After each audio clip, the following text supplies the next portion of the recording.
grado de maestría, de doctorado, de nuestro título profesional, lo más probable es que ya hayamos desarrollado una tesis cuya presentación de resultados tal vez sea un poco eh, reducida, ¿no? Un poco corta a lo que se espera en el contexto internacional. Entonces, sin más que agregar, vamos a ver, ¿no? Muchas veces estamos así, ¿no? Como este joven de arriba, estamos felices cuando terminamos de redactar nuestro artículo científico, le contamos a nuestro jefe, le contamos a nuestros colegas, le contamos a nuestro coordinador de carrera, a nuestro director, oye, terminé de escribir mi artículo científico, genial, todos bacán. Y luego de una serie de altas y bajas, nuestro artículo termina siendo aceptado. A veces dura un año, a veces dura 2 años, o como en esta imagen, que puede durar bastante tiempo. Yo en lo particular tengo un récord de un artículo que fue publicado 2 años después, 2 años y medio después de haber sido enviado, y ahí se encuentra, ¿no? Y es que este proceso de revisión puede tardar tanto como la cantidad de observaciones que se puedan encontrar en la introducción, en la metodología, en los resultados, en la discusión. Mientras que tengamos un artículo con menos falencias o al menos con menos contenidos distintos a los esperados, este proceso se va a acelerar y va a ser más rápido. Hoy en día yo envío un artículo a una revista de cuartil 1, cuartil 2, el 100% de veces es aceptado para revisión y termina publicándose después de 2 meses o 3 meses como máximo. Porque este proceso, al menos de revisión por pares, he logrado a través de la experiencia y una mejora continua que se reduzca al máximo, presentando lo que se espera sea presentado a nivel internacional. A veces nosotros estamos felices, como le digo, ¿no? Luego de enviar los artículos a una revista científica y aparece un monstruo, aparece alguien que cuestiona de todo, pero cuestiona, y a veces no lo logramos comprender, lo cuestiona con mucha base, ¿no? Hay dos tipos de personas que cuestionan. Hay algunos que cuestionan sin ningún fundamento, basado en juicios bastante subjetivos o de acuerdo a como ellos creen que es, y otro tipo de personas que cuestionan especialmente teniendo una base científica, ¿no? O al menos teniendo un modelo real que ha sido aceptado pues por diversas personalidades en la investigación. Y a veces, cuando nos enfrentamos a este tipo de revisores, no nos damos cuenta, pensamos que es nuestro enemigo, pensamos que es una persona envidiosa, mala, que no quiere que nosotros publiquemos, pero no es así. En realidad, los revisores de la revista están para apoyarnos, para ayudarnos, y están básicamente pues, para ser nuestros amigos, ¿no? Para abrazarnos en esta travesía llamada publicar, al menos durante las primeras 5 o 10 experiencias de publicación, es así, ¿no? Cuando ya uno va pasando las 10 publicaciones, ya lo va entendiendo e inclusive se es invitado para ayudar a otros investigadores jóvenes en la carrera. Es invitado pues a ser parte de un comité científico o al menos como revisor cuando recién se está iniciando, ¿no?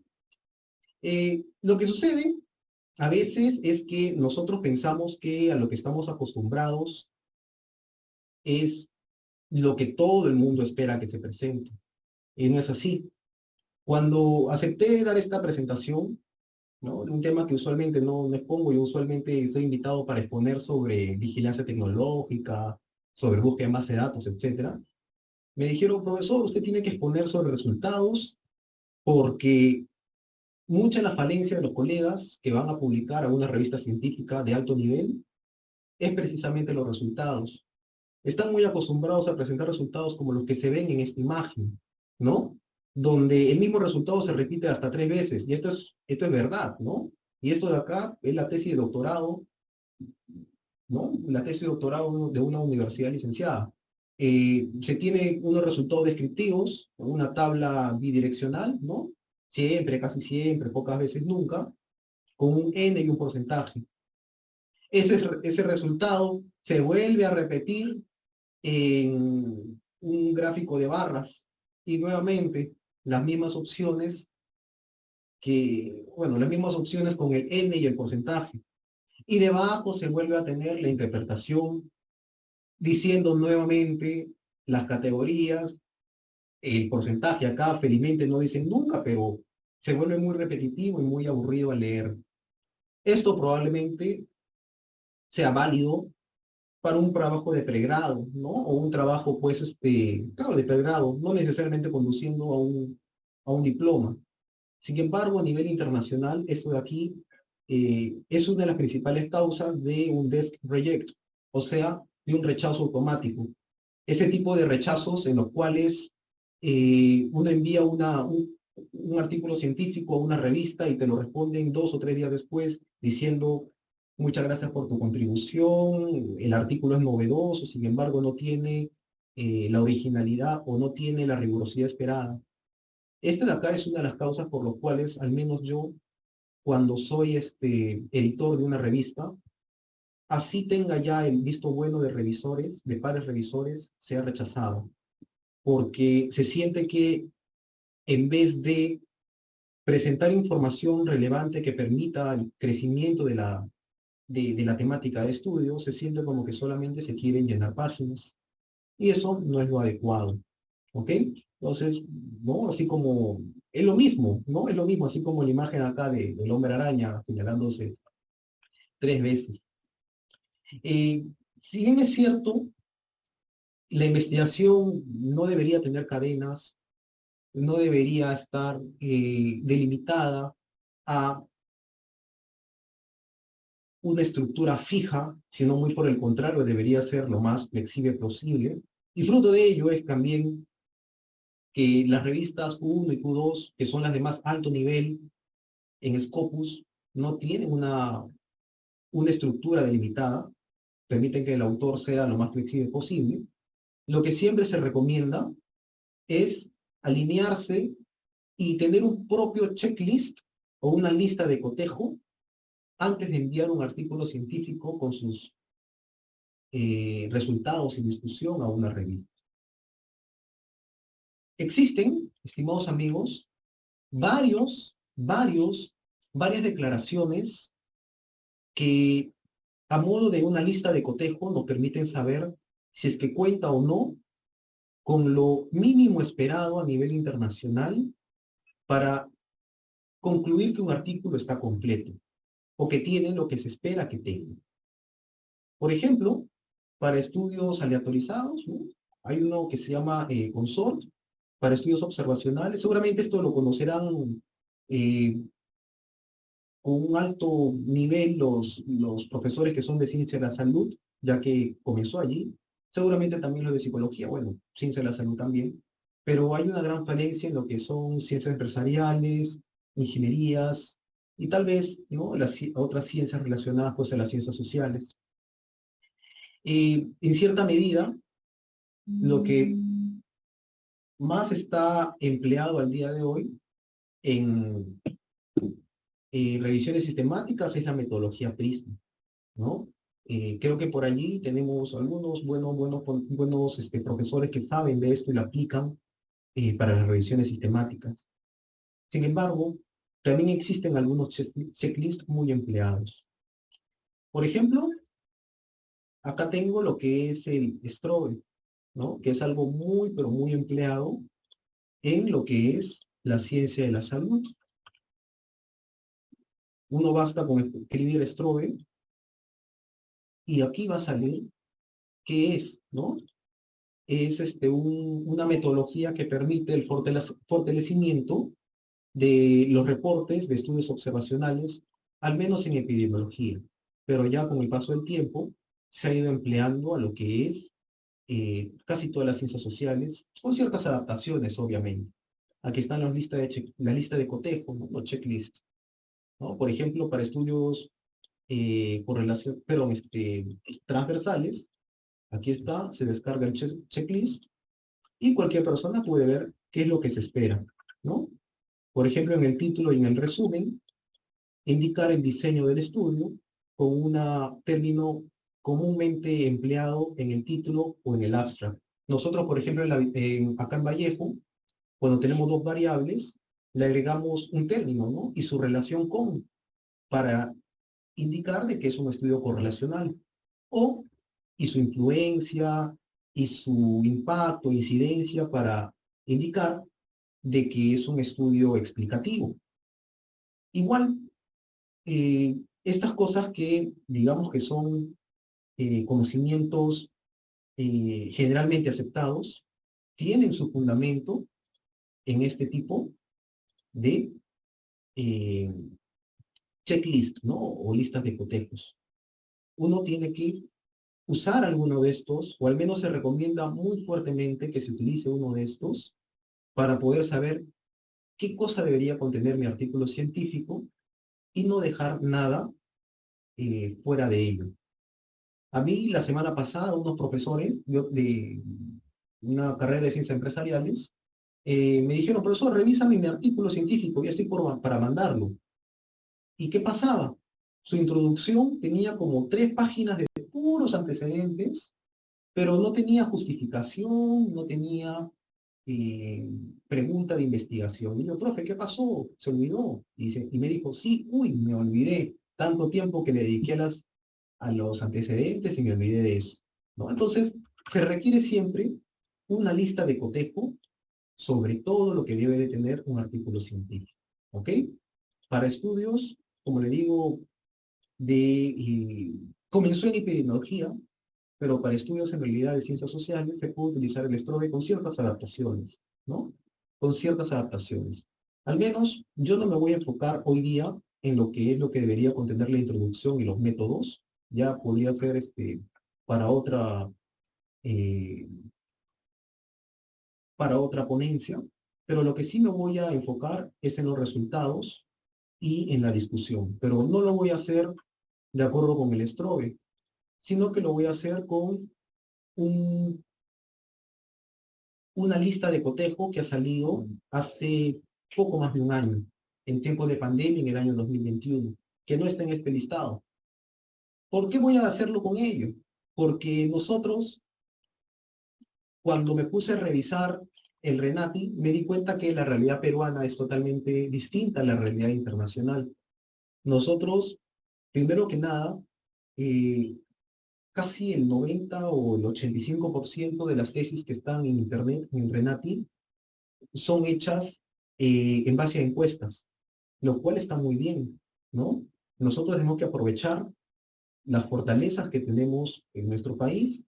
eh, al que no lo sepa, eh, recién le voy a explicar, ¿no? Nosotros somos un caso de estudio muy, pero muy interesante para la comunidad internacional, ¿ok? Para todas las áreas de la ciencia somos muy, pero muy interesantes para el estudio. Más aún, el hecho de saber español y publicar en inglés es una gran fortaleza para casi todos nosotros, ya que hay mucha literatura en español que debe de conocer y se tiene interés internacional por conocerse, y por eso es que muchos de nosotros nos dedicamos a la revisión sistemática, ¿no? Y otro tipo de desarrollo, ¿no? Eh, una encuesta es una lista de preguntas cuyo objetivo es extraer un conjunto de datos u opiniones deseados de un grupo concreto de personas, ¿no? Las encuestas pueden administrarse más rápidamente que otros métodos de recopilación de datos y facilita la recogida de datos en un gran número de participantes, ¿no? Yo cuando enseño tesis, le digo a los chicos, a ver, vamos a hacer un ejercicio, ¿no? Tenemos 20 minutos de break y son ustedes 20 en clase. Entonces, algo bastante rápido. Vamos a hacer esta encuesta y cada uno de ustedes recolecta información de 5 personas.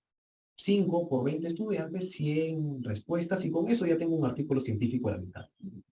Entonces, sobre un tema muy general que todos pueden contestar, ¿no? Por ejemplo, actitudes referentes a un banco en particular, si es que son clientes, hacia la Inca Cola, Coca-Cola, que todo el mundo ha probado, o sobre un evento político.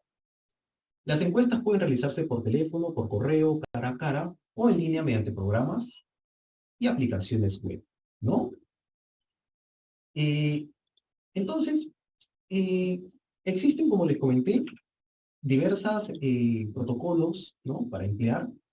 Y yo desde el año pasado me crucé con este de aquí, ¿no? Que es eh, el protocolo CROSS, ¿no? Que es un checklist o una lista de cotejo hecho en consenso para reportar estudios de encuesta, ¿no? Que creo que es lo que la gran mayoría, discúlpenme aquellos que no lo hacen, que son de otras carreras, pero creo que es lo que la gran mayoría desarrolla o conduce, ¿no? Tiene también su lista de, eh, su tabla, ¿no? Con los ítems que deben ser validados, ¿no? Y verificados antes del envío de un artículo científico que haga uso de encuestas, ¿no? Eh, es bastante amplio, ¿no? Pero bueno, yo me voy a dedicar únicamente a los resultados porque al menos esa es eh, la sección, ¿no? Que me han pedido que se exponga el día de hoy.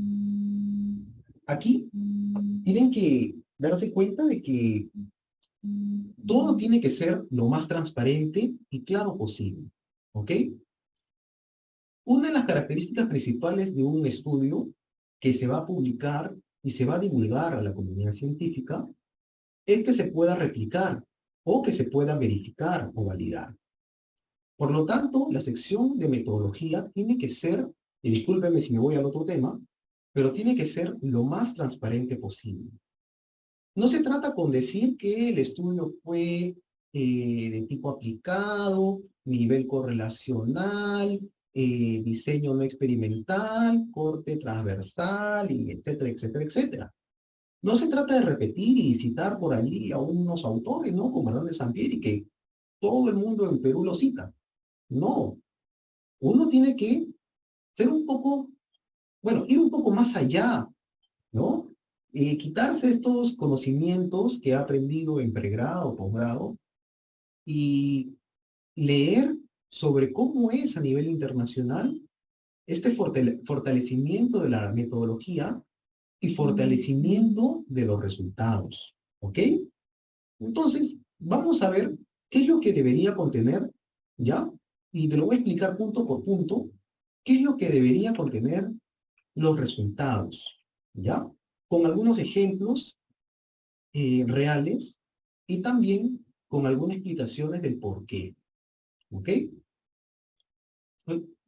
Así es, por ahí yo concuerdo con lo que dice el profesor Luis.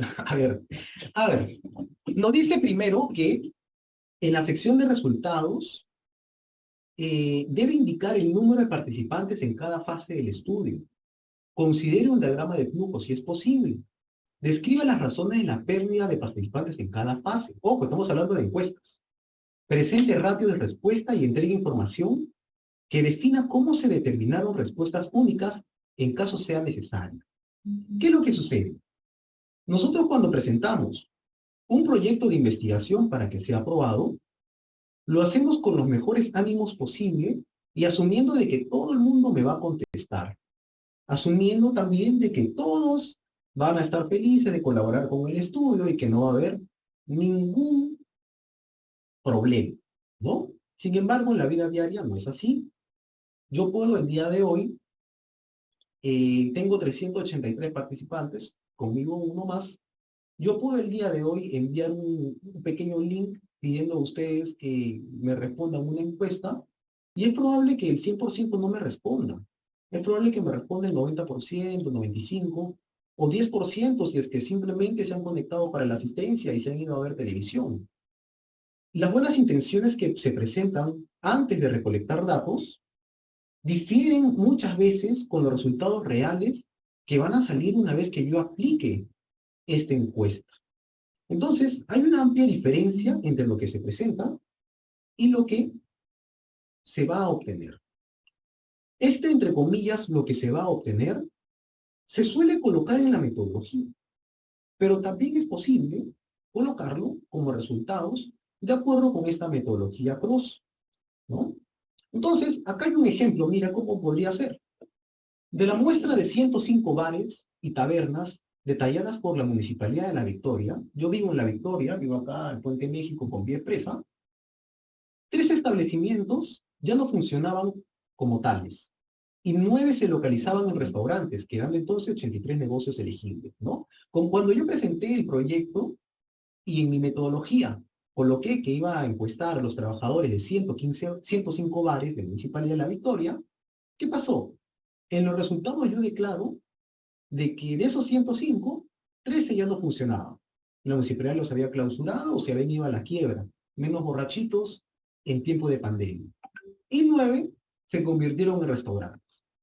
Quedan entonces 83 negocios elegibles. En 22 de los casos, el propietario no pudo ser localizado por teléfono, después de por lo menos 6 intentos, o sea que descarté 22 más. Además, los propietarios de 36 bares se rehusaron a participar del estudio.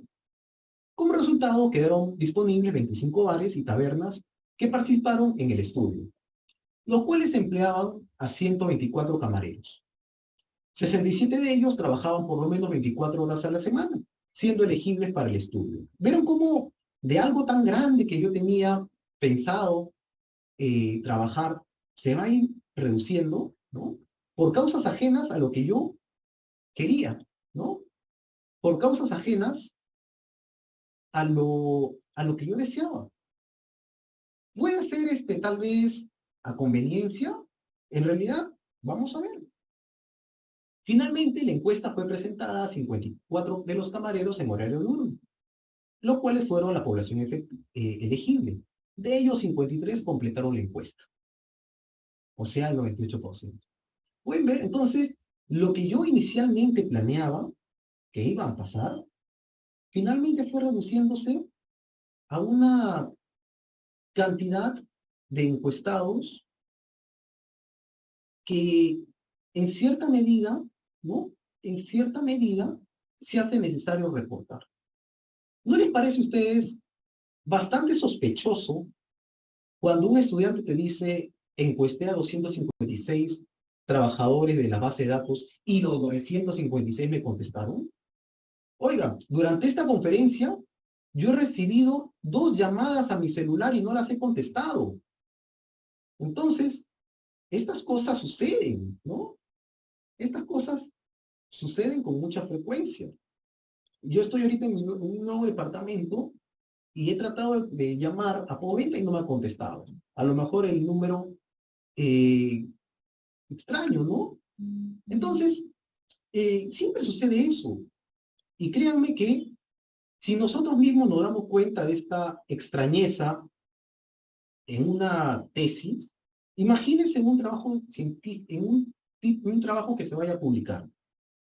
Verifique usted en los repositorios cuántos trabajos tienen exactamente 40 de muestra, o 100 de muestra, u 80 de muestra. Bastante sospechoso, ¿no? Bastante sospechoso en realidad. Y esa característica de ser sospechoso es lo que va reduciendo las chances de que un artículo sea tomado en serio. Y algo que a mí me preocupa bastante es que todo el mundo sea consciente de ello. Porque cuando un artículo no es tomado en serio, sus autores y la institución de donde provienen tampoco son tomados en serio. Y eso a mí, en realidad, me preocupa muchísimo. Todos tenemos que tener la mayor transparencia y detallar todo con lujo de detalles al momento de hacer una presentación de nuestros resultados. ¿Ok? Acá hay otra explicación. Bueno, el por qué, ¿no? Bueno, ya lo dije, vamos a leerlo, ¿no? La explicación detallada sobre el proceso de reclutamiento de los participantes del estudio es importante por varias razones. Los incluidos en un estudio a menudo difieren de la población diana a la cual se aplican los resultados, ¿no? Aquí un profesor me decía por conveniencia, sí, pues, pero no es que realmente yo quisiera, sino que a veces ciertos eventos hacen que difiera en cierta medida lo que yo vaya a obtener de lo que yo esperaba inicialmente. Pero se tiene que declarar, si no sería un sesgo tremendo. Todo sesgo tiene que ser declarado, ¿ok?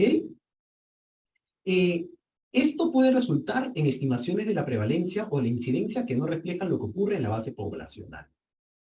Por ejemplo, miren este ejemplo es real de este artículo que le estoy colocando. La gente que aceptó participar en una encuesta por correo sobre el comportamiento sexual asistía a la iglesia con menos frecuencia, tenía actitudes sexuales menos conservadoras y menor edad en su primera relación sexual. Y era más probable que fumara y bebiera alcohol que la gente que rehusó participar. Se hizo un estudio sobre la sexualidad en adolescentes y el autor declaró en este estudio, ahí lo tienen, si lo quieren buscar, declaró que a pesar de que ellos querían una muestra totalmente representativa, se dieron con la sorpresa de que los resultados provenían de personas que tenían ya una experiencia sexual en una edad bastante menor, ¿no? Que lo que esperaban, que no iban a la iglesia, bueno, ahí lo declararon, ¿no? Ya depende del lector si es que evalúa si es que eso tiene que ver o no, ¿no? No está ofreciendo ninguna inferencia, simplemente detallando lo encontrado, que fumaban y que bebían alcohol. Entonces dijo, ¿sabes qué? Estos resultados son así, pero es importante que sepas que la población es así. Entonces, ¿para qué lo hace?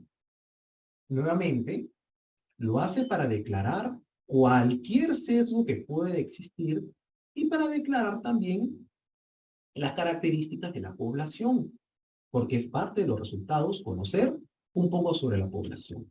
Esto en la ciencia de salud lo hacen siempre. Si es que fuma, si es que no fuma, si es que camina o si es que hace ejercicio o no hace ejercicio, en fin, lo colocan siempre. En estudios de economía siempre colocan ingreso promedio, nivel de estudio, entre otras cosas que vamos a ver más adelante, ¿no? Estas diferencias sugieren que las encuestas por correo pueden sobreestimar actitudes liberales y actividad sexual en la población. Tal sesgo de respuesta puede distorsionar las asociaciones equivocadas si las asociaciones difieren entre los elegibles para el estudio y los incluidos, ¿no? Entonces, hay que declarar también un poquito sobre cómo obtuvimos la información y también algunas características de la población. Y esto es porque se hace necesario, ¿no? Ser lo más transparente, y nuevamente lo digo, tal vez sea la palabra que diga con más frecuencia, lo más transparente posible. Y ojo, no nos olvidemos, no nos olvidemos que podemos inclusive indicar el número de participantes en cada fase del estudio. ¿Qué sucede? A veces nosotros podemos o no tomar la decisión de incluir todas las respuestas o de limitarla a cierto grupo. Cuando yo hago una encuesta por correo, a veces las personas que contestan no son realmente mi público objetivo o no tienen las características que yo esperaba. Entonces, puedo ir descartando ciertas personas, ¿no? Puedo ir descartando si es que no cumplen con ciertas características que yo espero. Y para este descarte, lo que nos sugiere la metodología PROS es presentar un flujograma. El flujograma no solamente es para los que están en las ciencias empresariales, para ver los procesos, ¿no? Internos de una empresa o institución. El flujograma está para aprovecharlo. Los que hacen revisión de literatura con la metodología Prisma ya están acostumbrados a hacer el flujograma. Pero ¿por qué no hacer un flujograma para explicar el proceso sobre la cantidad de población con la que trabajé? Por ejemplo, aquí en un estudio también real, ¿no? De los niños, ¿no? Que tienen una enfermedad respiratoria, indican de que comenzaron con 883 niños, ¿no? Que asistieron a la sesión de reclutamiento, pero miren todo lo que hicieron. ¿Sabe qué? Retiré 29 porque no recibieron la invitación para participar. Y retiré 11 porque no querían ser entrevistados. Me quedé con 843. De esos 843, como yo estaba hablando un estudio sobre enfermedades respiratorias, la tos, retiré los que no tenían tos, retiré los asmáticos, retiré los que tenían tos de más de 28 días, a lo mejor es algo extraño ahí, un caso serio, ¿no? Y así me fui quedando con 222 al final. Entonces, es posible también hacer este tipo de presentación sobre los resultados de mi población. Como le digo, a veces lo que yo tengo planeado durante la etapa del proyecto no se da como pero no se da en la etapa final de presentación de resultados. Y yo tengo que declarar. Si es que es el texto, genial, lo declaro en texto. ¿No? Así, bueno, está bien. Lo puedo declarar así. Números por aquí, números por acá, pero también lo puedo declarar así, ¿no? Así ha sido declarado en este estudio, ¿no? De la tos en los niños. Entonces, de esta manera se puede ir trabajando, ¿no? Al final me quedo con esta muestra, 222. Ahora, también es algo muy polémico hablar de población y muestra, ¿no? Si bien es cierto, hablamos de una muestra tiene que ser representativa de la población, tanto numéricamente como también en la aleatoriedad en su, en su selección, estas cosas se tienen que seguir manteniendo, ¿ok? Se tienen que seguir manteniendo. Lo recomendable siempre es trabajar con el 100% de la población, lo recomendable. Ahora, si se trabaja con muestra para reducir el costo o hacer la vida más fácil del investigador, eh, ya es una decisión propia del investigador y tiene que explicar el por qué en la sección metodología. ¿Ok? Si trabaja con muestra, tiene que decir por qué.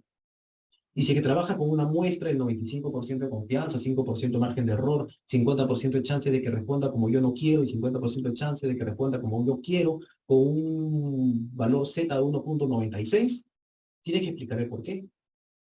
¿Ok?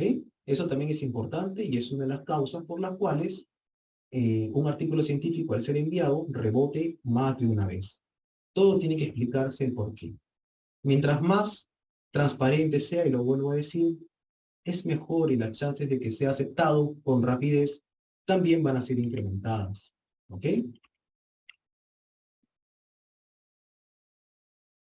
También es recomendable explicar las razones por las cuales parte de la muestra no haya respondido o no haya querido participar, ¿no? También es importante explicar el por qué. ¿Ok?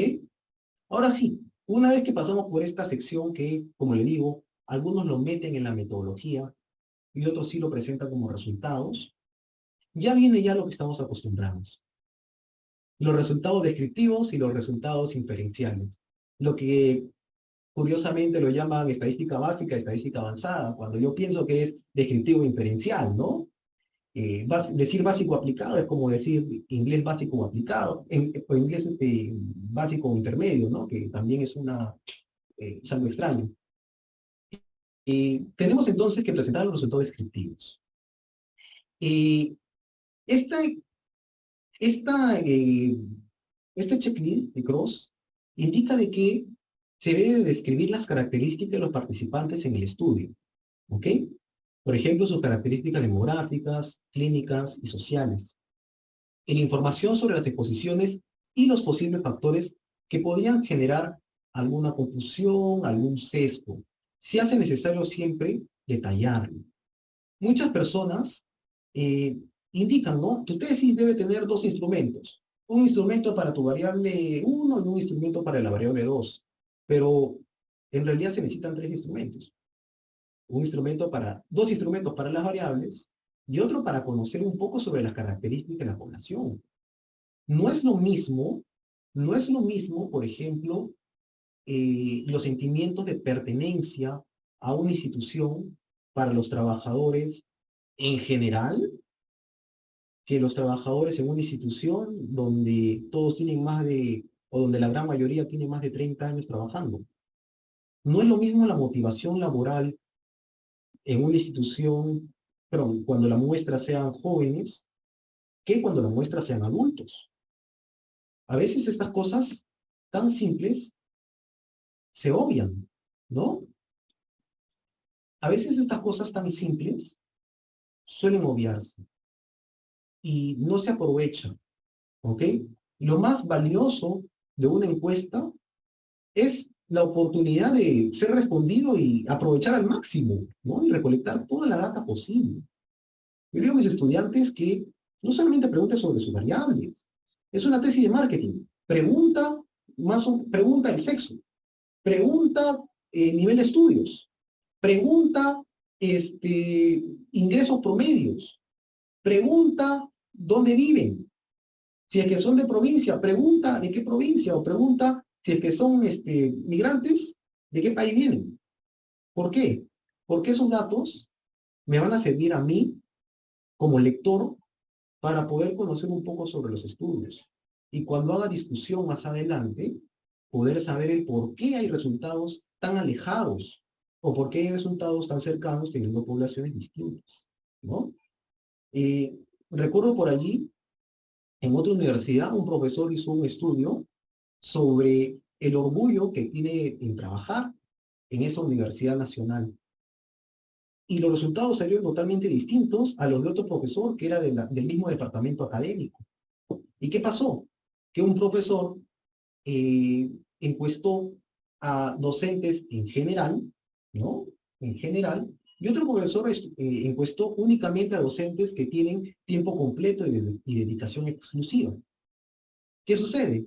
Que ninguno de los dos lo había declarado en los resultados demográficos, porque no lo tenían. Simplemente uno le salió nivel alto y el otro le salió nivel bajo.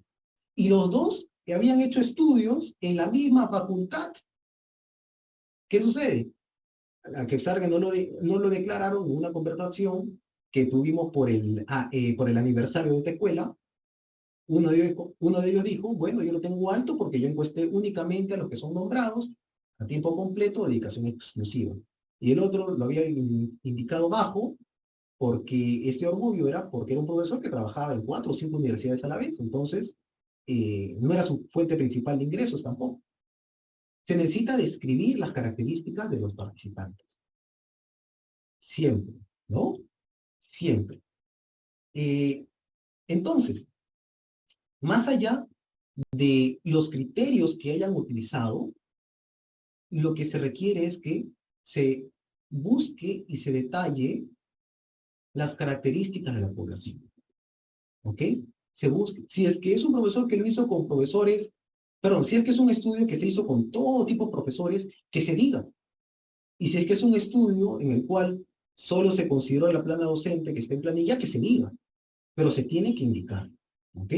No se puede dejar ese espacio vacío. Porque eso es una de las cosas, estimados amigos, que durante el proceso de revisión por pares y de decisión final por el editor, siempre se busca detallar. Recuerde que el objetivo del autor, para el autor joven en investigación, es que salga publicado su artículo. Pero para el autor que ya está en carrera, tiene el mismo objetivo que el editor. Y este objetivo es que el artículo sea leído y que sea citado en muchas oportunidades, si es posible, con un índice H superior al índice H de la revista donde publique. Entonces, para que sea leído y sea citado, se requiere estas características, para que sea incluido dentro de la discusión. ¿Ok? Para que sea incluido como un antecedente del cual se continúe este conocimiento científico recientemente creado, ¿no? Entonces, se requiere detallar, ¿ok? Se requiere detallar. Aquí, por ejemplo, hay una tesis, acá de Lavallejo, muy bien, ¿no? Gestión institucional y comportamiento laboral de los colaboradores del Banco de la Nación en Tarapoto. Ahí está, bueno, no ha sido intencional, es la primera tesis que busqué, hoy el repositorio seguramente se ha agregado en esta semana o la semana anterior, y la tomé como ejemplo porque ahí está muy bien, miren. A pesar de que los resultados importantes podría decirse que son el análisis de correlación, me ha gustado mucho que aquí muestre que la muestra, que son 25, detalle que el 84% es personal nombrado y el 4% es personal contratado. ¿Por qué? Porque es importante detallar esto y también la edad, porque es un estudio sobre gestión y comportamiento laboral.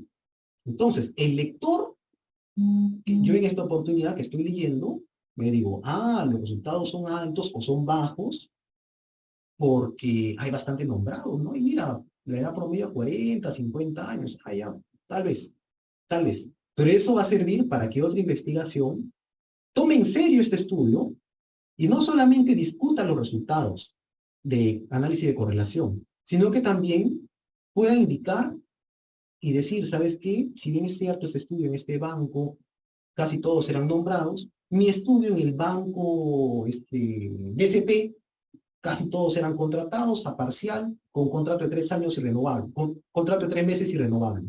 Entonces, genera pues esta grata y amena discusión académica y en el ámbito pues, ¿no? de la investigación.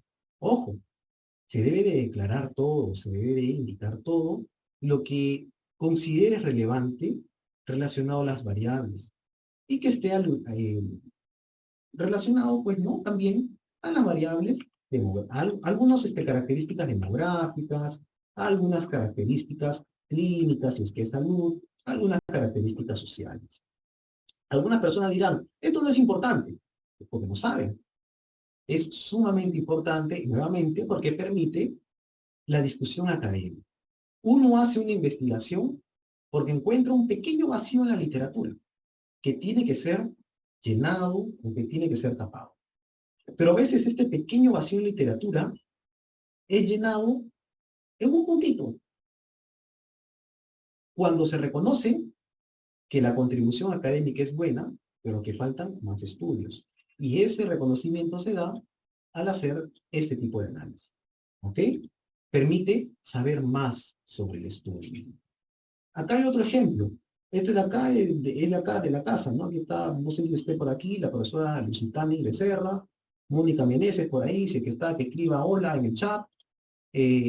María Teresa Ruiz, Aquilina Marcilla, Josefina Amanda Suyo Vega y acá el profesor Víctor Hugo, ¿no? Ahí está, hola, dice la profesora Mónica, ahí está. La profesora Mónica es una eminencia en los estudios de enfermería, no más que nada en revisión sistemáticas. Aquí un estudio, ¿no? En conjunto sobre la salud mental, ¿no? Y su impacto, pues, en las enfermeras, ¿no? Y su impacto en las enfermeras que cuidan a pacientes, ¿no? Con COVID-19 en el Perú. ¿Y qué pasó? Era un estudio sobre la salud mental en tiempo de COVID, que sabes qué, tenían miedo al contagiarse, ansiedad, fatiga física cognitiva, inclusive por ahí algunos dijeron que tenían tendencias positivas hacia el suicidio. ¿Y qué pasó? Miren las cosas que hallamos, además de medir obviamente estas variables. La edad, el tipo de contrato, ¿no? Si es que eran permanentes, CAS COVID, mira, ¿cuántos CAS COVID? Esta es una muestra casi, bueno, tres cuartas partes de CAS COVID. Estado marital, ¿no? Soltero, casado, conviviente, divorciado, viudo, la mayoría era divorciada. Sus razones tendrán para recolectar esto. La composición de la casa y si es que ya se habían infectado con COVID. Entonces, nuevamente, entonces, ¿para qué pidieron esto, no? Si el estudio era determinar la correlación, ¿no? Y ver la prevalencia, ¿no? De miedo, de ansiedad, fatiga físico-cognitiva. ¿Para qué? Obviamente para conocer más sobre la población. ¿Cuántos estudios hay sobre salud mental en tipo de COVID en enfermeras? Usted pone eso en Scopus y va a encontrar cualquier cantidad, pero ¿sabes qué? Para la discusión, este de acá está bueno, ¿no? Porque permite saber que, ¿sabes qué? Este estudio tiene esta cantidad, este tipo de muestra tan particular. Y además, la mayoría eh, vive con una pareja, ¿no? La gran mayoría. Entonces, ¿qué pasa? Esto podría ayudar al lector a pensar un poquito, ¿no? A pensar un poquito y decir, ¿sabes qué? Tienen miedo a contagiarse del COVID. Ah, bueno, también son CAS COVID, ¿no? O sea, son personas que recién se han enganchado a trabajar allí con este contrato tan especial. Y además, viven con gente, ¿no? O sea, solamente el 7% vive solo. Entonces, probablemente, y acá ya sería parte de otro estudio, probablemente esto acá tenga algo que ver con los resultados que se encontraron, ¿no? Pero eso ya va a ir para después, ¿ok? Pero sí es necesario. Por ahí un profesor me dijo, si es necesario colocarle los objetivos, en realidad, no necesariamente, en realidad yo no lo pondría como objetivo, yo no lo pondría como objetivo, pero sí como algo importante, dentro de los resultados. ¿Por qué no como objetivo? Porque ya estaría llenando, ¿no? Recuerden, no hay que colocar todo simplemente para incrementar el número de páginas, esas cosas. O para decir yo hago más, más o más.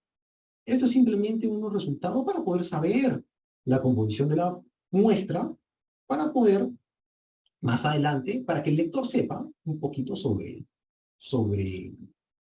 una caracterización de la muestra, ¿no? Solamente para saber y que el lector pueda tener ¿no?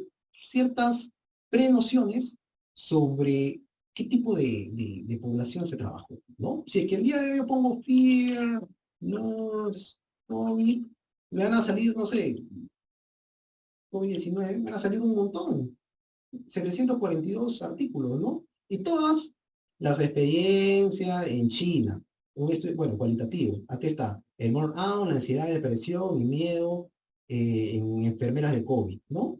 COVID-19 en Francia, ¿no? Trabajadores del COVID, burnout, esto acá es como el estrés, pero más fuerte, el miedo al COVID, ¿no? Entonces, van a encontrar un montón de. Pero no se trata únicamente de leer el resultado, pues no se trata únicamente de decir, ¿sabes qué? Un 0.0001 con una correlación de 0.94. No, no se trata de eso. Se trata de ver los resultados y saber cuál es su origen y por qué han salido así. ¿Ok? Es una caracterización. Ahí está, muy bien, profesor Abraham Cárdenas. Un saludo para usted. Le da fuerza y vigor a los resultados, ¿no? Entonces, hay que aprovechar.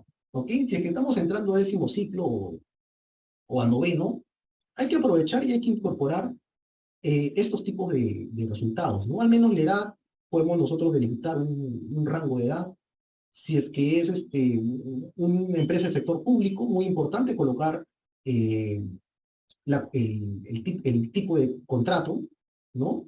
Si es que está nombrado o no está nombrado, si es que es algo de salud y relacionado al contagio, muy atinado acá, conocer con quién vive y su estado marital. Yo le hubiera puesto si es que tiene niños o no, pero ya llegaron los resultados a la mitad, entonces no. Y muy importante aquí, para saber sobre el miedo al contagio, eh, saber si es que se ha infectado antes o no, ¿no? Una persona en esta época, cuando no se había infectado, eh, tenía mucho miedo, ¿no? Ya cuando ya le da su segunda o tercera vez, Dios quiera que no me dé a mí, ya sabe cómo es, ¿no? Al final esto fue publicado, ¿no? En una revista Ecojuco 1. Aquí hay otro, ¿no? Esto que es algo antiguo, este acá es del 80 y 90 y, no, 90 y tantos. Esto acá es la tabla, perdón, es el modelo ES-Qual de Parasuramance y Tammy Berry. Ellos antes hicieron el CERQUAL para medir la calidad de servicio, pero como vieron que llegaba la computación, crearon su escala para medir la calidad de servicio en entornos virtuales, el ES-Qual. Y nuevamente, aquí estos autores, Parasuramance y Tammy Berry, hicieron lo mismo. Dijeron, ajá, vamos a recolectar información sobre las compras por Internet. Importante saber la edad, importante saber el sexo, importante saber el nivel de educación, importante saber los ingresos anuales de su casa, importante saber cuánto tiempo le ha dedicado o cuánto tiempo ha sido expuesto a las compras por Internet. Y importante saber con qué frecuencia entra a Internet. En esa época, en una época antigua, pues, ¿no? En los 90, no sé si se acordarán, cuando la gente iba a los locutorios y tenías tu teléfono al costado de tu computadora y te cobraban por minuto, ¿no? Entonces, eran tiempos complicados.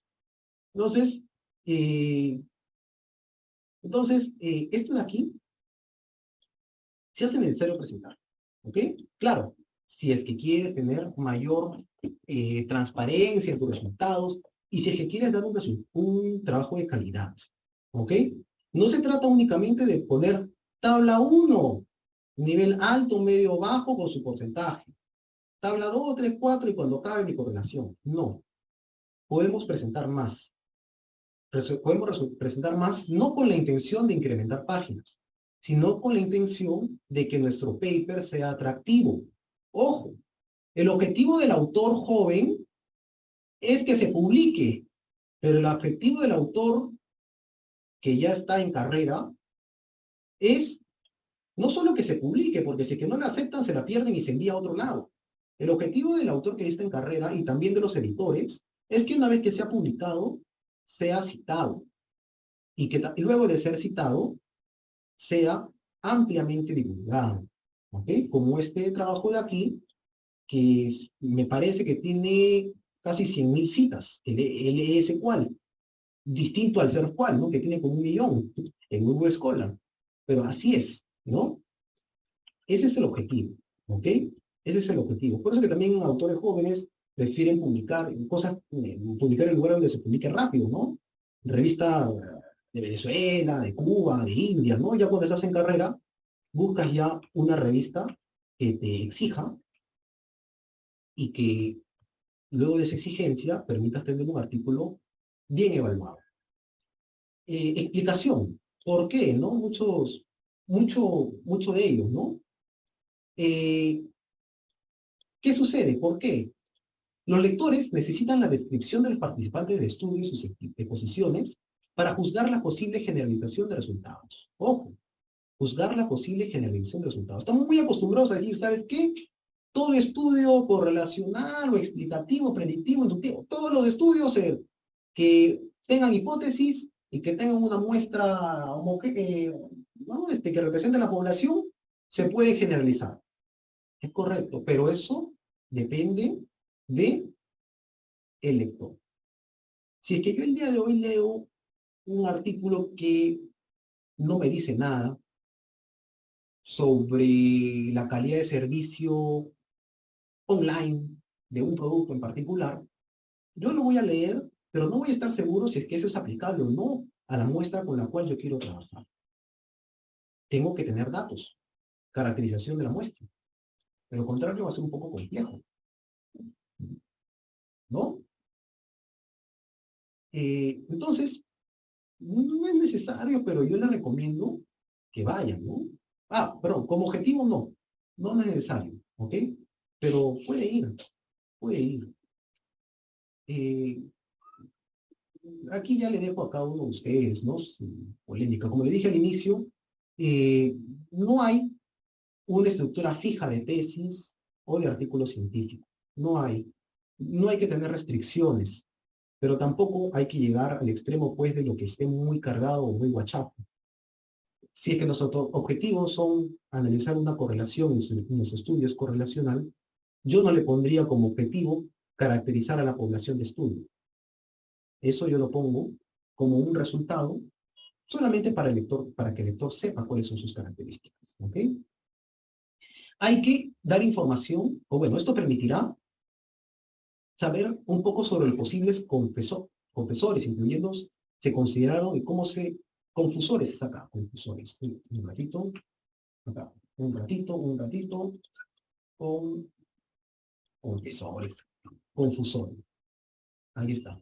Esto de acá dará información sobre los posibles confusores, o sea, alguna variable que esté por allí, pero que no la haya podido tratar. Por ejemplo, yo tengo clima laboral y su influencia en la motivación, ¿no? Clima laboral y su influencia en la motivación. Pero por allí, yo declaro, ¿no? Yo declaro que, ¿sabes qué? De mi muestra, hay un 10%, que tiene menos de un mes trabajando. Entonces, puede que este tener menos de un mes sea considerado un confusor. Hey, ese marrón es mío. Puede que este menos de un mes sea considerado un confusor que afecte en cierta medida la medición del clima laboral y que afecte en cierta medida a la motivación. Puede que sí. Pero yo no lo voy a declarar, eso ya sería parte de tu estudio. Pero al menos en los resultados de la caracterización de la población puedo indicar eso. Porque yo, cuando esté desarrollando este estudio, voy a preguntar cuánto tiempo tiene trabajando, ¿no? Y esto ayudará al lector a saber, ¿no? Sobre la validez de este estudio, si es que realmente se aplica o no hacia la realidad que yo pensaba, de la cual se trataba esta investigación. ¿Ok? Claro. Wilmer acá me dice en la discusión relevante, claro que sí. La discusión que lo vamos a ver más adelante ayuda pues, la discusión ayuda pues al conocimiento científico, ¿no? Vamos a hablar más adelante lo demás, ¿ok? Acá, las categorías a considerar dependerán de la importancia en el estudio y deben ser definidas y justificadas en la metodología. Si estoy en un estudio de marketing, por ejemplo, preguntar cuánto es el ingreso familiar o el ingreso promedio, ¿no? Puedes presentar, o bueno, el ingreso económico no se puede presentar, eso se evalúa, pero puedes presentar, puedes preguntar, por ejemplo, el nivel de estudios, ¿no? Lo de medicina preguntan siempre, o determinan o registran siempre si es que tiene obesidad, si es que hace ejercicio, si es que fuma o no fuma, si es que consume drogas o no, etcétera, etcétera, etcétera, ¿no? Porque es parte del estudio para saber. Los criterios de exclusión e inclusión ayudan a limitar la población, claro que sí, eso se detalla en la metodología, pero como le dije al inicio, no necesariamente lo que se planea en la metodología, que es el proyecto o anteproyecto, como se dice en otro lado, guarda relación con lo que se recoge, ¿no? A veces no se da igual, ¿no? No se da igual. Claro, acá usted pudo descartar personas que tengan menos de 25 años, ¿no? Lo excluyo. Pero si es que es una información valiosa, vale la pena presentarlo. Ya, la persona que diga si es que le sirve o no le sirve va a ser el lector. Acá también viene la parte de la prueba de hipótesis, ¿no? Proporciona estimaciones no ajustadas y si procede, ajustadas por factores de confusión, así como precisión. Por ejemplo, intervalo de confianza del 95%. Si categoriza variables continuas, describa los límites de los intervalos. Esto también pasa muchísimo. Los límites de intervalos, ¿no? Muchos estudiantes me dicen, profesor, yo hice mi escala de Likert totalmente de acuerdo, indiferente, en desacuerdo y totalmente en desacuerdo. Y luego cuando hacen su gráfico de barra, me ponen alto, medio y bajo. Yo le pregunto, ¿de dónde salió tu alto, medio, bajo? Ah, profesor, muy fácil, ¿no? Saqué el límite máximo, límite mínimo, lo resté, luego lo dividí entre 3 y las respuestas entre 1 y 2.33 es bajo, de 2.34 hasta 3.66 es medio y 3.66 hasta el 5 es alto. Ya, eso que me ha dicho tiene que decir en la investigación. Tiene que estar eso, ¿ok? Tiene que estar ello. Claro, también la variabilización, claro, la variación. Ajá. Puede hacer eso, puede hacer Sturges, también creo que, ¿no? Regla de Sturges, ley de Sturges, algo así. Pero tiene que indicarse, ¿ok? Tiene que indicarse. Tiene que ver y detallarse cómo lo ha hecho. ¿Ok? También se suman, ¿no? Algunos dicen que se promedia, otros sacan el mínimo cuadrado, luego lo mueven. Hay muchas formas. Aquí en Perú estamos acostumbrados a sumarlo, ¿no? A mí me gusta promediar, ¿no? Cada uno tiene su estilo, ¿no? Pero siempre indicando en la sección metodológica cómo se hizo y por qué se hizo así. ¿Ok? ¿Por qué se hizo así y cómo se hizo? Más allá de eh, indicar lo que se presentó, hay que reportar cómo se hizo. ¿Ok? Por ejemplo, acá un caso bastante bueno, ¿no? Aquí está, tiene su hipótesis general, tiene su significación asintótica bilateral menor a 0.01 y tiene su coeficiente de correlación. Bacán, ¿no? Bacán, no hay nada de malo. Claro, se aplicaremos también. Se puede hacer esto de varias formas, ¿no? Se puede hacer así, su prueba de correlación. Yo tengo un artículo en el cual lo presenté así, ¿no? Entré al programa R, que creo que le están enseñando por ahí. Yo aprendí R en YouTube, ¿no? Luego me descargué algunos scripts, ¿no? Y luego los copio y los pego y siempre me sale igual. Entonces, aquí hice, pues, ¿no? Una gráfica de calor. Estas son correlaciones, todas con menor a 0.01. Y acá te salen, ¿no? Las correlaciones. Entonces, en lugar de presentar 1, 2, 3, 4, 5, 6, 7, en lugar de presentar 49 tablas, se presentó una imagen con este gráfico de calor, ¿no? Indicando las correlaciones. Más oscurito, más cercano a 1. más blanquito, más cercano a cero. Si es que había correlación negativa, en rojo, ¿no? Numerito grande, numerito chiquito. Ah, bacán. Gráfico de calor, ¿no? Si les interesa y aprovechando que están en R, pueden preguntarlo, ¿no?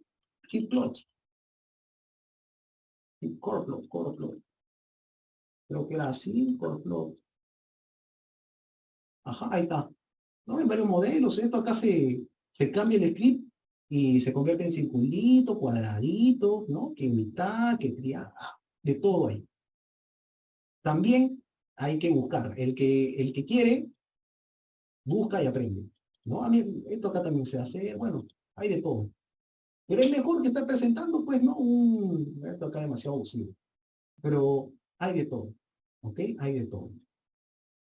También, aquí tengo una tesis que he asesorado, se puede presentar así, ¿no? Correlaciones, pero ya, en lugar de estar presentando tantas correlaciones una tras otra y todas con el mismo contenido, todas con la misma interpretación, mejor una sola, ¿no? Aquí está mi variable con la variable 2 con la dimensión 5 dimensión 6 dimensión 7. Ah, bacán, queda, ¿no? Entonces, lo importante aquí es indicar con cuánto se trabajó, cuál es tu p-valor, ¿no? ¿Cuál es tu p-valor? Y detallarlo en la metodología. Muchas personas incorrectamente dicen, ¿sabes qué? Tu tesis está mal hecha. ¿Por qué? Porque te salió un p-valor de 0.08 y lo descartan inmediatamente, cuando no es así. Un p-valor de 0.08 quiere decir que es válido un 8%, ¿no? Al menos una interpretación bastante simplona, ¿no? Pero no significa que esté mala, ¿no? Simplemente que existen, ¿no? Ciertos elementos que han hecho pues que el SIG sea 0.08, pero no es malo. Entonces, uno tiene que explicar todo en la metodología y presentarlo adecuadamente en los resultados, ¿ok? Todo en la metodología y en los resultados. Si trabajas con un 5% de margen de error, detallarlo. Si vas a trabajar con el 10% de margen de error, no hay problema, no estás mal, pero detalla en la metodología el por qué y hace tus estimaciones en los resultados considerando ese 10% de margen de error. Pero detalla. Las cosas que no se comunican quitan transparencia al documento. ¿Ok? Y las cosas que se comunican relacionadas a la metodología, relacionadas a otros contenidos, aumentan la rigurosidad de esa publicación, ¿no? Y la discusión, bueno, pues, en realidad, inicialmente me dijeron que era una, una disertación sobre, o bueno, una charla sobre resultados, pero también he abarcado un poco de la discusión, ¿no? Eh, la discusión, queridos amigos, eh, es considerada como la parte más importante de una investigación, junto con los resultados, obviamente, pero en la discusión está la carnecita. En la discusión está el avance en el conocimiento científico. En la discusión tratan los temas centrales de validez y el significado del estudio. Algunos trabajos han encontrado que las secciones de discusión a menudo están dominadas por evaluaciones incompletas o sesgadas de los resultados del estudio y sus implicaciones, así como con retórica que apoya los resultados de los autores. Muchas veces en la discusión escriben, ¿no? Los resultados encontrados mostraron un p-valor de 0.01, lo cual es concordante con lo que dice Fernández en su tesis, tanto, tanto, tanto. También es concordante con lo que mi autor internacional en su tesis, tal, tal, tal, tal, tal. Además es concordante, no, eso no es discusión. Eso es paporreteo que cualquiera lo puede saber habiendo leído los antecedentes que están en la introducción y habiendo leído también los resultados. Eso no aporta nada. Básicamente acá me está palabreando y nuevamente es un motivo de desk reject, o sea, es un motivo de rechazo inmediato por parte del editorial. No contribuye en nada. Uno debe tener resultados novedosos, pero comunicarlos. ¿Ok? Resultados novedosos y comunicarlos. Como dice por aquí el profesor Wilmer, es el núcleo de la tesis, ¿no? Más que el núcleo de la tesis, es el núcleo del conocimiento en sí. ¿Ok? Yo no hago una tesis para titularme, en teoría. Yo hago una tesis y lea usted su justificación para contribuir teóricamente, metodológicamente, etcétera, etcétera, etcétera. ¿No? Pero yo hago un estudio para contribuir, para mejorar el conocimiento actual, para cerrar una pequeña brecha. Y la discusión me sirve a mí para detallar cómo he cerrado esa brecha que he encontrado. ¿Ok?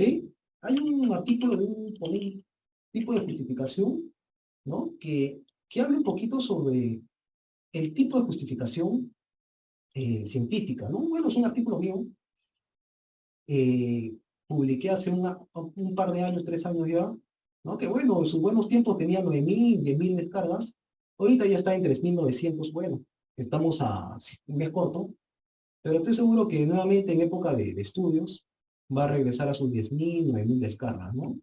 Sin contar las que se descarguen por otros lados, al menos esto por la revista de la Fundación.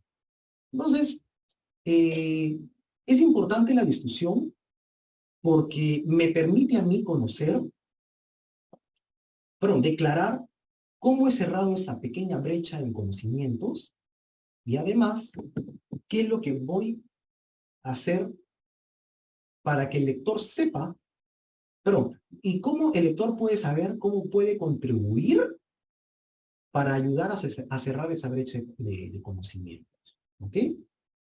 Eh, el consenso Cross delimita que una buena sección de discusión debe incluir lo siguiente. ¿Ok? Debe incluir, obviamente, los resultados clave. ¿Ok? No solamente los resultados que están en la sección de resultados, ¿no? Las tablas y figuras, no. Sino debe de sintetizar esos resultados de una forma amigable que permita inferir al autor, pero al lector, sobre qué es lo que tiene que hacer ahora. Tiene que detallar, ya más adelante pongo en discusión, ¿no? Tiene que detallar las limitaciones, tiene que detallar la interpretación y tiene que detallar la generalidad. En conclusión, tiene que tener bastante texto. ¿Ok? Ahora sí, tiene que tener bastante texto. O bueno, bastante calidad en el texto. Gross recomienda que dentro de la discusión hayan pequeños subtítulos. Bueno, en la estructura de tesis no se puede, pero al menos sí se va a poder ver firmemente cada uno de estos contenidos. Pero en artículos científicos sí.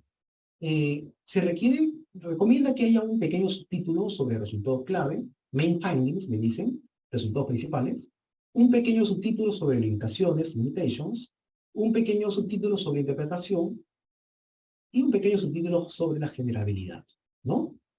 Esta sección, al igual que la metodología, debe ser la más amplia del estudio, ¿ok? La más amplia, junto con la metodología. Acá un ejemplo, ¿no? De la primera parte, resultados clave, ¿no? Esta es una revista de diferencias étnicas y socioeconómicas en personas con factores de riesgo a enfermedades cardiovasculares. Entonces, ¿qué dice acá? Resultado clave, ¿ah? Mira, en la discusión escribieron esto. Nuestra hipótesis era que pertenecer a una etnia minoritaria estaría asociado con un mayor riesgo de enfermedad cardiovascular, pero que la asociación se explicaría sustancialmente por el nivel socioeconómico. Esta hipótesis no se confirmó.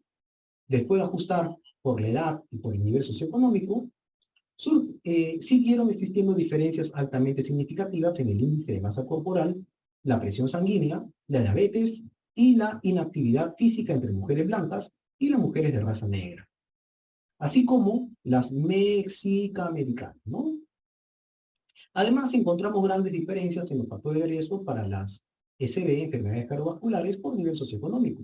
Un hallazgo que ilustra la situación de alto riesgo tanto de las mujeres en la etnia minoritaria como de las mujeres blancas con nivel socioeconómico bajo, ¿no? Entonces, comienza la discusión interpretando sus resultados, pero de una forma amigable que permita al lector que se le prenda el poquito y hacer más investigaciones que complementen o que suplementen o que contrasten estos hallazgos, ¿no? Acá, otro, mira, a ver. Ah, sí, también, espere, profesora, también se contrasta con autores. La primera parte de la discusión es hacer un pequeño síntesis de los resultados clave. ¿Ok? De acuerdo con esta metodología. Miren, otro acá de revisión sistemática, ¿no? Este acá es otro uno de profesora Mónica, profesora Amanda y profesor Víctor. ¿Cómo comienza la discusión o cómo comenzamos la discusión? Esta es una revisión sistemática. En las dos bases de datos, es una revisión sistemática de cuidado humanizado, ¿no? En Latinoamérica. En las dos bases de datos, Scopus y Cielo, se encontraron artículos relacionados con los cuidados humanizados desde el punto de vista de enfermero-paciente en el contexto hospitalario. Los artículos fueron seleccionados de acuerdo a los objetivos de búsqueda, obteniendo un total de 26 artículos de 6 países. Más texto. La evidencia sugiere que desde la percepción de las enfermeras pacientes, el tema lleva a discutir y reflexionar sobre la complejidad que implica el cuidado humanizado, desde el trato digno hasta la aplicación de políticas institucionales, para lo cual se requiere compromiso de todos los actores sociales para coadyuvar en la humanización de las instituciones de salud. Entonces, miren cómo comenzó esta discusión. Comenzó con un pequeño resumen de los hallazgos, ¿no? No comenzó diciendo, los resultados están en concordancia con tal, no. Un momentito allí. Primero, detállame los hallazgos, bríndame luces sobre cómo puedo complementarlo, y luego ya pasamos a esto de aquí, ¿no? A esto de aquí, que es comentar sobre los antecedentes. Un momentito, ¿no? Acá otro, mire, ve. Esto de un artículo en Q2, ¿no? Ciencias Administrativas de una revista bastante polémica.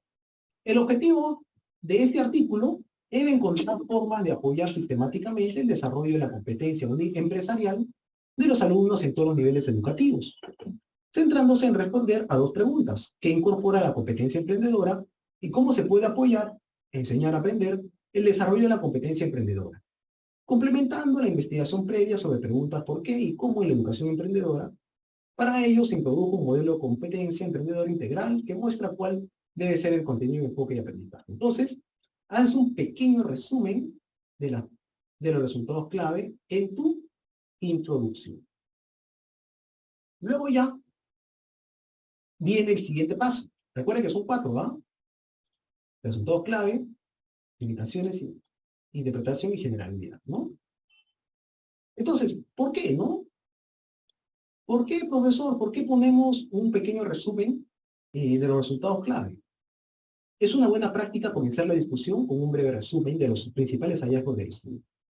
Un resumen corto recuerda a los lectores los hallazgos principales y les ayuda a evaluar si las interpretaciones subsecuentes y las implicaciones mostradas por los autores están apoyadas por los hallazgos, ¿no?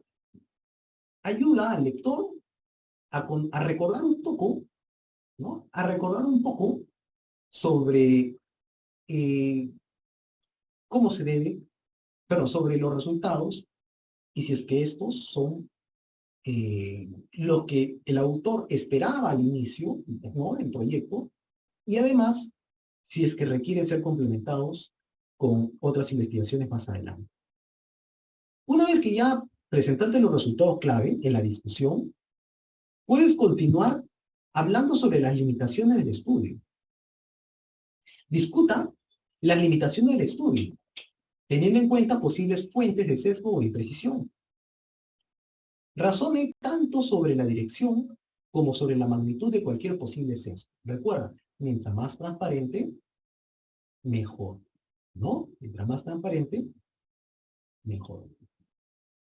Dado que la frecuencia del consejo aumenta con el mayor grado de obesidad, nuestros estimadores permiten sobreestimar la verdadera prevalencia de la búsqueda de ayuda. Las encuestas telefónicas también pueden sobreestimar la verdadera prevalencia del consejo. Aunque las personas sin teléfono tienen similares grados de sobrepeso que las personas con teléfono, aquellas sin este servicio tienden a ser menos educadas, un factor asociado con menos consejo en nuestro estudio. También llama la atención el posible sesgo causado por los que rechazaron participar, así como los que rechazaron responder las preguntas acerca del peso corporal. Además, debido a los datos que se recogieron transversalmente, no podemos inferir que el consejo precediera el intento del paciente de perder peso, ¿no? Estos son estudios sobre la viabilidad, ¿no? de los pacientes que llaman por teléfono para obtener apoyo profesional sobre su obesidad, ¿no? Siendo un problema de salud pública la obesidad. ¿Qué sucede? Que una limitación fue que, si bien es cierto, hay población obesa en todo el mundo, no todas tienen teléfono, por lo tanto, no todas pudieron ser incluidas en el estudio. Es una limitación, ¿ok? Y esto también es causal de un posible rechazo del artículo. Ahora sí viene lo que estamos acostumbrados, la interpretación.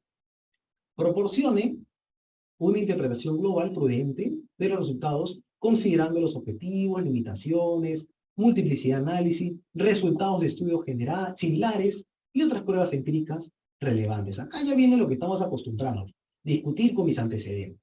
Pero ojo, yo no discuto con los antecedentes sin haber primero, ya sabe, hecho un pequeño resumen de mis resultados y aclarado cuáles han sido mis limitaciones. Una vez que yo hago eso, a nivel internacional ya recién se acostumbra discutir con antecedentes. ¿Ok? Recién allí. Uy. Ay, ay, ay. Ahorita viene el examen, un ratito, un ratito. Están nervioso por el examen. Un ratito, un ratito. Ya va a acabar, ya. Ya va a acabar, falta tres diapositivas. Entonces, está esto, ¿no? Bastante interesante, ¿no? ¿Cómo es que hay que generar un poco más de conocimiento mediante el uso de protocolos, ¿no? Para poner una base para poder estructurar nuestro artículo científico? ¿Okay? El núcleo de la sección, discusión, es la interpretación de los resultados del estudio. La sobreinterpretación es común y de humanos, aun cuando nos esforzamos por ofrecer una evaluación objetiva. Con frecuencia los revisores nos señalan que fuimos muy lejos en algunos aspectos. A veces metemos nuestra cuchara cuando escribimos y decimos algunas cosas sin fundamento. Recuerda, todo tiene que ser fundamentado. Y es por eso que primero colocan los resultados de tu estudio, las limitaciones, y luego ya comparamos con la literatura, incluyendo en ella, en la literatura, los antecedentes. Cuando se interpreten los resultados, los autores deben considerar la naturaleza del estudio basándose en la verificación continua de los descubrimientos y en las posibles fuentes de sesgo. Esto se tiene que dar mucho a nuestros estudiantes cuando las asesoramos. Si es que es un estudio en un banco, tiene que utilizar como antecedentes para la discusión otros estudios similares en bancos con las mismas variables. Si es que hago un estudio en marketing sobre empresas de telefonía, al menos tengo que pedir que hagan comparaciones con otras empresas de telefonía, o al menos de sistema, o al menos de servicios, pero que lo declaren el porqué. Y si es que no hubo, declarar también las limitaciones. ¿Sabes qué? No había muchas investigaciones hechas en este rubro. Finalmente, la generabilidad. Debe de discutir la posibilidad de generalizar los resultados, o sea, ser sometido a una validez externa por parte de los lectores. ¿Son aplicables nuestras estimaciones sobre la actitud hacia el emprendimiento en estudiantes en Perú en el año 2023, por ejemplo? En mi sección de discusión, si es que yo hago un estudio sobre la actitud hacia el emprendimiento en Perú en el año 2023, es importante aclarar si es que se puede generalizar o no generalizar estos datos. ¿Por qué? Porque yo como autor sé que Perú es uno de los países con mayor nivel de autoeficacia emprendedora. O sea que es uno de los países donde hay más chicos que quieren emprender o que emprenden. Además, si mi muestra son carreras de administración, también yo tengo que declarar, ¿no? Oye, ¿sabes qué? Los estudiantes son una muestra de la carrera de administración y por lo tanto están siendo entrenados para los negocios. Además, en mis resultados, yo justo pregunté sobre el origen de sus padres. Y justo me di con la sorpresa de que sus padres en su mayoría son migrantes. ¿Y qué sucede? En la discusión también voy a decir, oye, ¿sabes qué? Los migrantes en Perú que viven en Lima, ¿no? Que vienen de otras regiones a Lima, tienen una alta tasa de emprendedurismo. Entonces, todo eso va en la discusión. Entonces, no solamente voy a discutir resultados, ¿no? Como antecedentes, no. También tengo que indicar la limitación del estudio y la generabilidad. Tengo que hablar de más. Y nuevamente les repito lo que dije al inicio. Nosotros, como peruanos, tenemos mucha suerte en la investigación, al menos para los estudios sociales, porque al haber tan poca bibliografía sobre nosotros, existe un alto interés por conocer sobre nuestra realidad a través de nuestras investigaciones científicas. Usted ponga cualquier tema y le va a salir un montón de estudios en China, que en Corea, que en Japón, que en Estados Unidos, pero muy poco en Latinoamérica. Y eso se necesita para poder crecer en el conocimiento científico. Y lo saben los editores de las revistas científicas. Lo saben. Ellos encuentran algo que diga Latinoamérica, rápido lo compran. Siempre y cuando tenga contenido novedoso y que no solamente se quede en el título, sino que también esté novedoso y detallado y transparente en la introducción, en la metodología, en los resultados y en la discusión. ¿Ok? Para la continuidad del conocimiento científico se debe declarar las características de la muestra planificada en la metodología y de la obtenida más su generabilidad en la discusión. Al menos, esas son las recomendaciones que da la declaración 2. También es importante, algunas revistas nos piden, sobre la disponibilidad de la data. Algunas revistas nos van a pedir, ¿sabes qué? Por favor, dame tu data, ¿no? O colócalo en un repositorio externo para que sea parte del artículo. Es tan bueno, ¿no? Que tiene que estar allí. No lo tomes como un acto eh, de miedo o de amenaza. Tómalo como algo bueno. Si te está pidiendo la data, es porque ya estás, ¿no? Ya estás casi, ya estás dentro, ¿no? Simplemente son los toques finales. A mí en una investigación, ya acabé, ya perdón, a mí en una investigación que estaba desarrollando sobre un estudio cualitativo, al final de todo, me dijeron, oye, está muy bueno, ¿no? La autopercepción de docentes universitarios, dijeron, está muy bueno, pero necesito también que me envíes el material suplementario. Y dije, oye, ¿sabes qué? El artículo fue hecho en Perú, los docentes universitarios son peruanos. Y dijeron, ah, ya bacán, preséntalo en su idioma original y preséntalo también en una traducción en inglés. Y aquí está, mira, ven, material suplementario. Y aquí está el instrumento en inglés, una versión traducida por los autores. Y aquí está el instrumento original, en español, ¿no? Entonces, eh, muchas veces nos van a pedir esto, ¿no? Y nuevamente, si lo colocamos, tenemos que mencionar la metodología. Se aplicó un instrumento tanto, tanto. Entre paréntesis, ver material suplementario, ¿no? O identificarlo por aquí. Recolectamos la data en tanto tiempo. Entre paréntesis, ver el material suplementario, ¿no? Etcétera. También en algunas oportunidades nos piden la contribución de los autores. Puedes comenzar indicando qué hizo cada persona con sus iniciales, si quieres, o puedes decir que todos han trabajado de igual forma en cada una de las fases del trabajo. Yo al menos, a mí al menos me gusta, bueno, yo en realidad cuando trabajo con colegas, eh, cada uno de nosotros es dueño de un proceso, de una parte del artículo, pero también trabajamos todos en cada uno de ellos, ¿no? Uno está responsable, pero el resto trabaja. Y el que trabajó por aquí puede ser responsable del otro. Y siempre pongo esto, ¿no? Todos los autores listados hicieron una sustancial, directa y intelectual contribución al trabajo y lo aprobaron para la publicación, ¿no? Cada uno de nosotros. Entonces, sí, así también podemos hacer. Y funding, no sé usted, pero yo siempre agradezco a la Universidad de San Vallejo, ¿no? Que a través de una resolución del Vicerrector de Investigación destinó los planes de trabajo para todos los que somos docentes RENACYT y con ello el financiamiento de los artículos. Esto es importante porque a veces hay más de una institución que hace el funding, ¿no? Y hay muchos conflictos de interés con ellos. Al menos yo procuro solamente trabajar con Vallejo, pero hay otros docentes que trabajan con fondos ya ganados, ¿no? De instituciones públicas o privadas, ¿no? Mucho cuidado cuando sea funding privado, muchas de las atrocidades en la historia han sido con financiamiento privado, ¿no? Desde el hecho de que antes los dentistas recomendaban el azúcar o la gaseosa o fumar, hasta de hecho recientes que hay mucho por descubrir, ¿no? Pero al menos yo siempre declaro lo que es, ¿no? Y a mí me ayuda bastante el César Vallejo en desarrollo de mis investigaciones y fruto de ello lo declaro dentro del funding, ¿no? Que es la entidad que ha financiado ese estudio. No solamente monetariamente, sino dándome horas para la investigación. También hay secciones de agradecimiento, secciones adicionales, etcétera, ¿no?